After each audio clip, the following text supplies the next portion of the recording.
Bien, bonjour à toutes et à tous. Merci d'être présents pour participer à ce webinaire qui va être animé par Mélanie Mikniewicz et moi-même qui fais l'introduction, donc Sabine Thaler-Léonard, responsable du pôle mobilité emploi au centre de gestion. Voilà, et Mélanie est en charge du RSU, participe également à nos côtés Leslie Simonin pour effectivement la partie chat notamment. Donc l'objet de ce webinaire, c'est de vous donner pour vous aider à remplir votre enquête. Le rapport social unique a été lancé le mois d'avril. Donc il y aurait d'abord une première présentation pour vous montrer l'application, vous indiquer comment remplir. Ensuite, donc une partie réponse aux questions que vous vous poseriez encore. Voilà, donc je vais aller tout de suite pour le démarrage de la présentation à Mélanie. Bonjour à tous, donc Mélanie Mikniewicz. Je vais vous faire une présentation PowerPoint du RSU. Donc le rapport social unique, on va le présenter sur plusieurs items. Donc, dans un premier temps, qu'est-ce que le RSU? On fera un point sur le calendrier. Ensuite, il y aura une présentation sur le portail données sociales avec la nouvelle version actualisée. On parlera des synthèses et enfin les réponses à vos questions. Donc, le RSU, c'est le document de référence pour les données sociales RH. C'est les données chiffrées et factuelles portant sur le personnel et la collectivité. C'est un document qui est établi pour l'année précédente et c'est une obligation qui est légale. Donc, il est bien obligatoire de le réaliser tous les ans. L'objectif, c'est de dresser le bilan de l'emploi public au sein de la collectivité, de pouvoir présenter les données sociales afin d'alimenter le dialogue social, et enfin, d'outiller les employeurs locaux sur les données RH harmonisées, donc tout ce qui va être GPEC, conception aussi des lignes directrices de gestion. En ce qui concerne le calendrier, donc le RSU a débuté le 6 mai avec l'ouverture de la campagne. Actuellement, aujourd'hui, donc 9 juillet, on a un taux de retour qui est actuellement de 22%. Et la clôture de la campagne se fera le 31 octobre. On vous conseille fortement de ne pas attendre la fin de la campagne pour bien faire votre RSU. Ça peut prendre un peu de temps de le remplir et du coup, on vous invite vraiment à vous pencher sur le sujet rapidement. Nous allons maintenant parler du site de l'application Données sociales. On vous conseille donc de privilégier les navigateurs Chrome, Mozilla Firefox ou Brave Browser qui vous permettront en fait de mieux remplir votre RSU et d'avoir toutes les fonctionnalités. Et pour l'application Données sociales, donc pour rappel, vous avez un guide qui est disponible dans lequel vous avez le lien pour vous connecter avec donc l'adresse du site, vos identifiants, c'est le numéro SIRET, et ensuite un mot de passe temporaire vous a été envoyé par courrier directement à votre collectivité. Ce n'est pas le même que l'année précédente, c'est bien un nouveau mot de passe pour cette année. Une fois que vous êtes connecté pour la première fois sur le site Données sociales, on vous invite à vérifier les informations de contact, s'il y a eu des modifications, à bien confirmer les personnes à contacter, mettre à jour les adresses mail et les numéros de téléphone. C'est important également, si vous souhaitez que l'on puisse vous aider dans la saisie, à bien autoriser le centre de gestion, bien autoriser à ce qu'on ait accès à votre RSU, ça nous permettra plus facilement de vous guider. Donc pour cela, dans la partie paramétrage, vous pouvez nous donner l'accès. Pour vous aider sur l'application, vous avez accès à une foire aux questions. Vous pouvez également poser vos questions sur notre adresse mail analyse-données-rh@cdg71.fr. Vous nous contactez directement par téléphone. Sur la saisie, vous avez deux modes de saisie. Le paramétrage a été fait directement par le centre de gestion. Il y a une saisie pour les petites collectivités qui peut se faire agent par agent. Et sinon, pour les plus grosses collectivités, ce sera directement en mode consolidé. Dans tous les cas, une fois que vous aurez terminé la saisie agent par agent, il faudra passer en saisie consolidée pour pouvoir valider votre RSU. La réalisation du RSU se fera en plusieurs étapes. Dans un premier temps, on vous invite à préparer les éléments nécessaires à la saisie. Ensuite, vous pourrez accéder à l'application Données sociales, procéder à un pré-remplissage grâce à vos DSN, saisir les informations qui restera à compléter, que ce soit sur vos agents ou sur la collectivité. vérifier votre rapport social unique et une fois que celui-ci sera validé, vous aurez accès à vos synthèses. Pour démarrer la saisie, il faudra importer vos fichiers DSN. Ça vous permettra effectivement que le document soit pré-rempli et la saisie sera du coup plus juste et plus simple pour vous. Pour cela, je vais vous montrer une petite vidéo qui vous présente donc, sur l'application données sociales comment faire votre import de fichiers. Donc tout simplement, il faudra aller sur préparer votre enquête, importer mes données et bien cliquer dans la zone blanche qui est à côté du trombone. Ensuite, cliquez sur importer pour rechercher vos fichiers directement sur votre ordinateur. Il faut bien que le fichier de vos DSN ne soit plus zippé. Il faudra bien extraire l'importation avant de transférer vos dossiers pour qu'ils soient bien complets. Une fois que vous pourrez démarrer votre saisie, une fois que vous aurez importé les fichiers, vous pourrez démarrer donc la saisie directement. Il y a 12 fichiers à télécharger. Une fois que vos 12 DSN, donc une par mois, sont téléchargés, vous pourrez cliquer sur « Terminer ». Vous aurez ensuite accès à un tableau de bord qui va vous permettre de retrouver donc, le nombre d'agents à contrôler, le nombre d'agents déjà contrôlés et la partie sur les données de collectivité à compléter.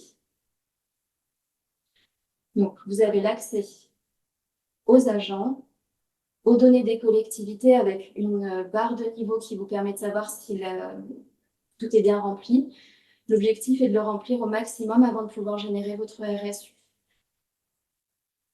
Une fois que vous avez généré votre RSU, les données sont pré-remplies. Vous aurez accès aux détails de tous les collaborateurs de votre collectivité. Et vous pourrez ensuite faire des filtres et des tris sur fonction des différentes rubriques. Donc vous pourrez supprimer des données, masquer des données concernant les salariés pour que vous puissiez plus facilement accéder aux informations et faire également un tri, que ce soit sur chaque colonne, que ce soit les noms, les prénoms, l'état, les statuts. Et vous avez également un bouton qui s'appelle « Modifier » qui va vous permettre de compléter ou de corriger les informations concernant chaque personne.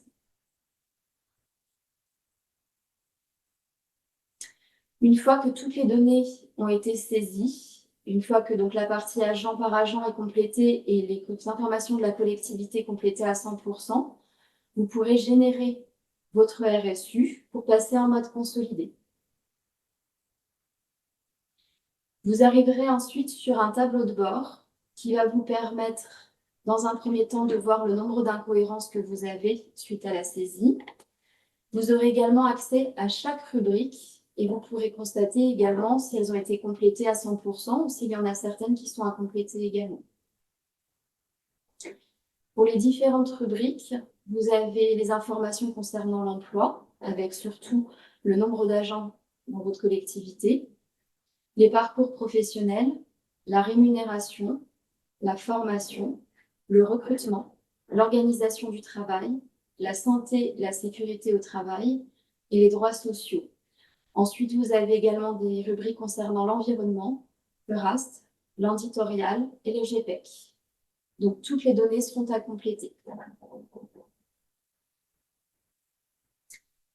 Quand vous rentrez dans chaque rubrique, vous avez des items différents et donc vous avez accès à des tableaux que vous pouvez compléter. Pour vous permettre de les compléter et de vous repérer dans le tableau plus facilement, vous avez tout simplement des filtres qui vous permettent soit de masquer certaines colonnes, soit également de masquer certaines informations qui ne concernent pas votre collectivité. Ça vous permet de vous repérer plus facilement sur les données qui ont été complétées.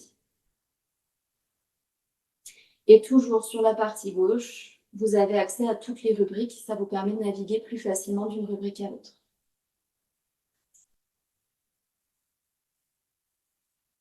Pour vous aider, il y a une barre d'avancement sur chaque rubrique qui vous indique effectivement si elles sont encore à compléter. Donc, quand elles sont blanches, elles sont totalement vides. Quand elles sont complétées qu'en partie. Elles se compléteront au fur et à mesure. L'objectif étant qu'elles soient totalement complètes et que le rond qui est indiqué à côté de l'item soit complété totalement par une couleur. Les différents indicateurs, vous avez, quand c'est en vert clair, l'indicateur est à 0, ça signifie que vous avez bien validé cet indicateur, mais que celui-ci ne comporte aucune donnée. Le vert foncé, l'indicateur ne comporte aucune incohérence et il y a bien des valeurs qui ont été saisies. En orange, vous avez des incohérences à corriger. Et en bleu, il y a des valeurs qui sont encore attendues, qu'il faudra compléter. Donc, pour que le RSU soit complet et avant de le transférer, il faut bien que tous les indicateurs soient complétés. Tant qu'il est blanc, ça signifie qu'il faudra aller sur cet indicateur, compléter les données ou non, s'il n'y a rien à indiquer, et appliquer sur enregistrer à la fin pour pouvoir le valider. Et une fois que tous les indicateurs sont bien ouverts, c'est que votre saisie est terminée. Vous avez donc également un rapport d'incohérence. Vous avez l'information sur le tableau de bord consolidé qui vous indique le nombre d'incohérences qui sera corrigé. Vous avez plusieurs possibilités pour savoir exactement quels sont les items, quelles sont les rubriques qui seront à corriger. Vous pouvez soit cliquer sur votre rapport d'incohérence qui va vous permettre d'ouvrir un fichier. Quel item vous devez vous rendre et quelle est l'incohérence qui ressort, ou la trouver. Ou vous pouvez également cliquer sur les rubriques que vous avez sur votre gauche, sur ceux qui sont en orange, et cliquer sur tout en haut incohérence pour ouvrir le détail. Bien entendu, s'il y a des incohérences que vous avez du mal à corriger, n'hésitez pas à nous contacter pour qu'on puisse vous guider et trouver ensemble les données qui ne sont pas cohérentes entre les différentes rubriques.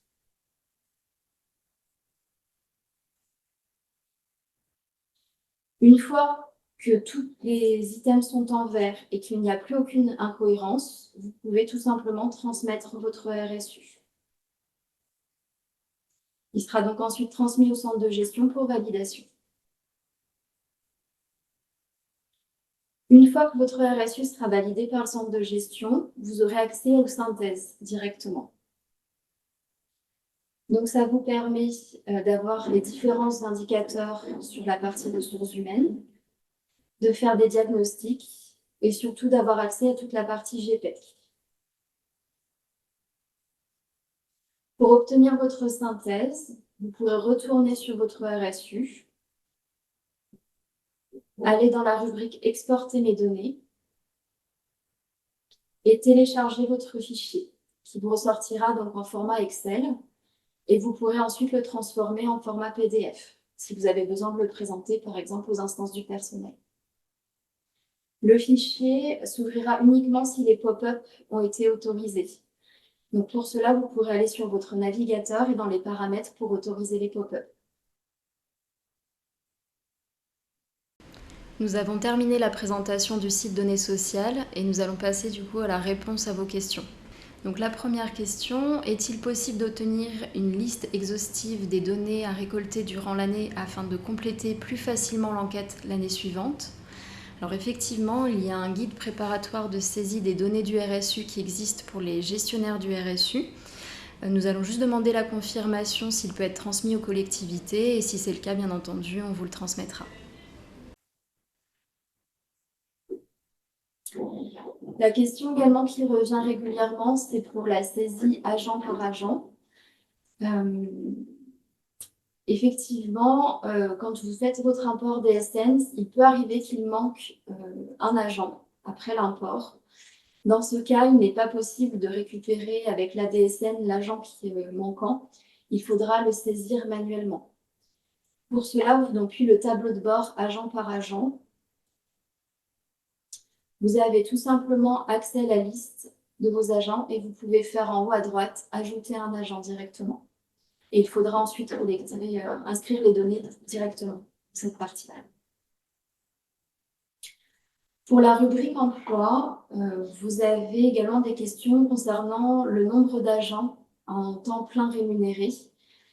Le temps plein rémunéré, donc pour une personne qui travaille toute l'année, 35 heures, on est bien sur une personne à inscrire. Pour les personnes qui sont à temps non complet, il faudra diviser en fonction du nombre d'heures que la personne fait par semaine. Vous avez des exemples de calculs disponibles directement dans la foire aux questions. Sinon, je vous ai remis un exemple directement. Donc, par exemple, pour une personne qui a travaillé une année complète à raison de 16 heures par semaine, il faudra diviser le chiffre 16 par 35. Et dans votre tableau, inscrire du coup 0,46. Si vous avez des difficultés pour calculer par rapport au nombre d'heures, n'hésitez pas à nous contacter également pour qu'on vous aide à remplir cette partie-là. Ensuite, nous avons beaucoup de questions concernant la formation, puisqu'il y a les cotisations obligatoires concernant le CNFPT. Vous retrouverez les cotisations obligatoires directement sur votre bordereau URSSAF, sous le code type personnel, CTP. Si vous avez des personnes dans votre collectivité qui sont concernées, c'est bien une donnée qui est obligatoire. Dans votre rubrique droits sociaux, à l'indicateur 7.2.2, pour les collectivités qui ont des prestations de protection sociale, que ce soit pour la santé ou la prévoyance, il faut bien indiquer le montant annuel de la participation financière de l'employeur. Il n'est pas précisé, mais c'est bien le montant annuel. Ce que je vous propose maintenant, c'est donc j'ai fait le tour des questions qui ont été reçues pour certaines collectivités qui ont envoyé certaines questions aujourd'hui. Je répondrai directement aux collectivités, soit en alimentant le support, soit lorsque ça concerne plus précisément la collectivité, je la contacterai directement. Je pense qu'il y a eu des questions pendant le webinaire. Alors, une question, allons-nous recevoir votre support? Donc oui, je vous confirme. Dès que celui-ci sera à jour avec les nouvelles questions, vous recevrez le support. Avec Verger-Levrault, il n'y a pas 12 fichiers DSN, mais un seul fichier. Est-ce que ça peut poser problème? Alors, l'import doit bien être fait de 12 fichiers, puisque ça concerne un mois pour chaque mois de l'année. Peut-être voir avec votre organisme qui s'occupe de vos DSN pour savoir s'il peut le dégrouper en plusieurs mois. Il s'agit peut-être d'un fichier zip, et dans ce cas, il faut le dézipper parce qu'il y a bien 12 fichiers pour chaque mois, pour tous les prestataires en fait, de logiciels payés. Alors, autre question, sous quel format les fichiers DSN sont-ils importés? C'est plutôt des fichiers texte qui s'ouvrent sur le bloc-notes. C'est comme ça que vous reconnaîtrez. Apparemment, une participante nous dit que ce n'est pas un fichier zip. Donc, ça veut dire que dans ce cas-là, il faut bien revérifier auprès du prestataire directement. Oui. Et on pourra regarder, il faudrait nous écrire donc à l'adresse analyse-données-rh@cdg71.fr que vous trouverez sur le support et on regardera du coup directement avec vous pour vous aider. On vous enverra un lien pour que ça reste confidentiel, pour que vous puissiez nous le transmettre de manière sécurisée. Et puis à ce moment-là, on reprendra avec vous. Nous avons mandaté le CDG pour faire nos payes. Est-ce que les fichiers DSN se trouvent dans CivilNet? Alors, je vais te répondre, Mélanie. Alors, pour toutes les collectivités qui étaient en paye, un lien a été envoyé directement, vous permettant de récupérer vos fichiers DSN.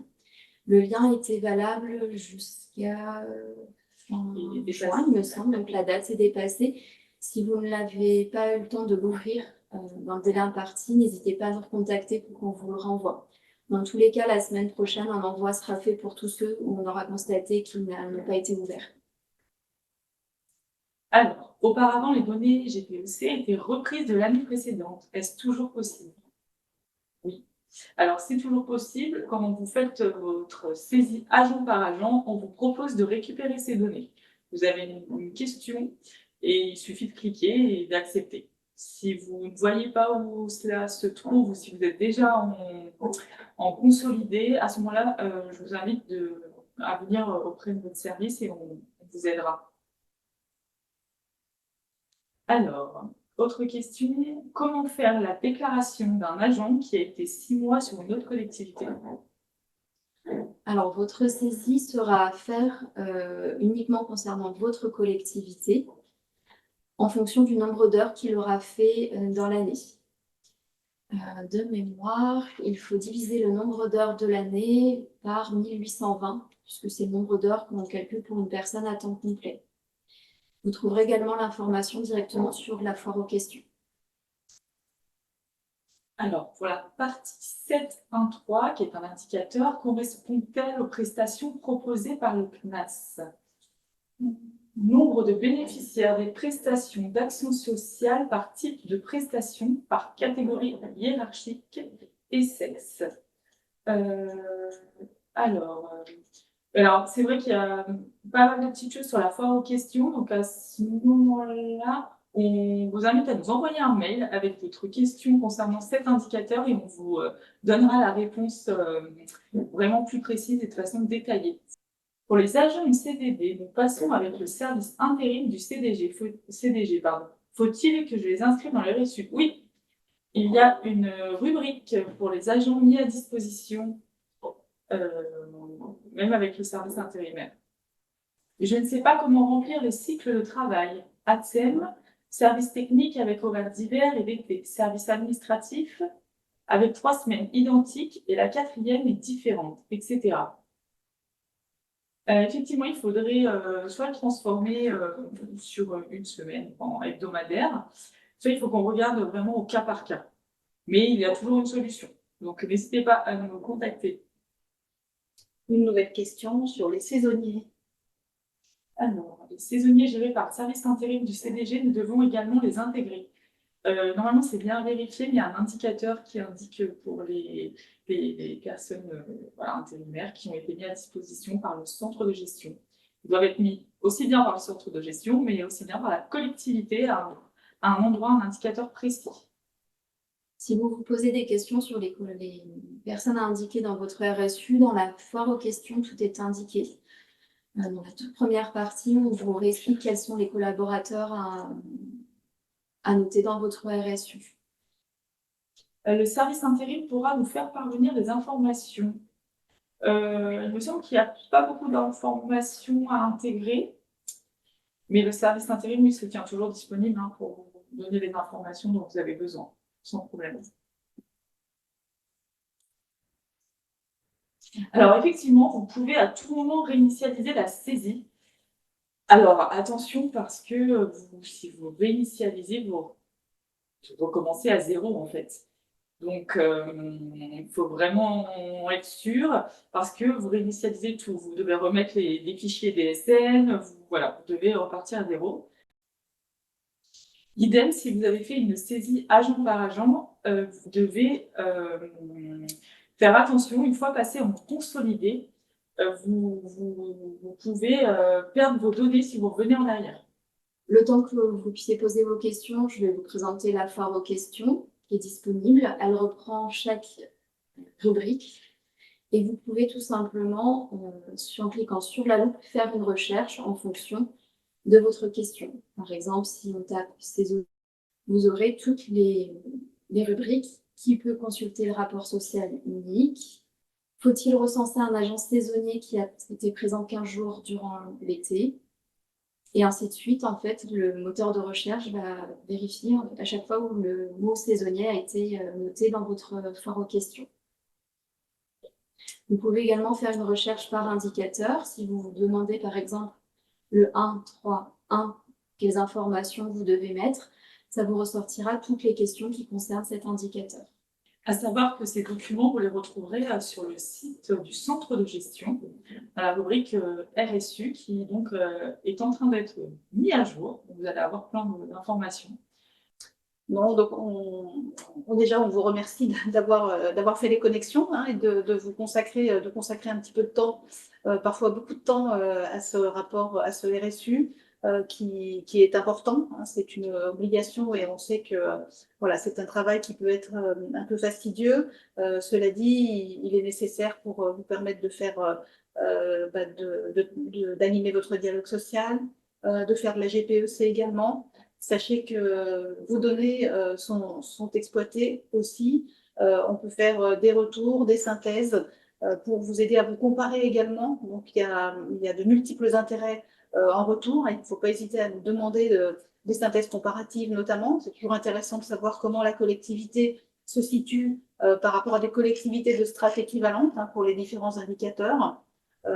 Voilà. Et puis, vous alimentez aussi la base de données nationale des centres de gestion qui servent à publier des données nationales importantes qui aident à orienter les politiques publiques d'emploi et d'emploi territorial.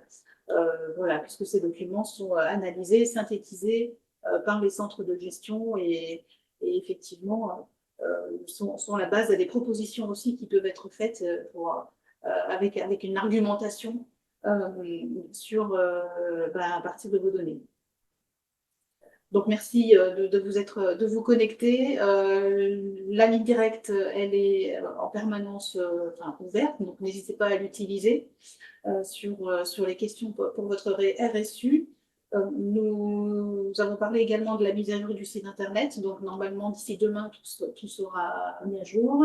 Et puis parlez-en autour de vous, à vos collègues qui auraient des réticences. Et ça peut paraître fastidieux, mais c'est vraiment un travail important qui bénéficie à tout le monde dans les collectivités et à vous également. Donc voilà, on reste à votre disposition. De toute façon, au-delà de ce webinaire, qui sera aussi mis en ligne puisqu'il est enregistré. Donc, vous pourrez revenir dessus, le consulter s'il y a des choses qui vous ont échappé. Alors, je me tourne vers mes collègues, savoir si vous voulez compléter les informations données. L'essentiel est là. Voilà. N'hésitez vraiment pas à nous contacter, ne restez pas bloqués. Si à un moment donné, vous avez des difficultés à remplir, vous pouvez envoyer un mail, nous contacter par téléphone. Il ne faut vraiment pas hésiter.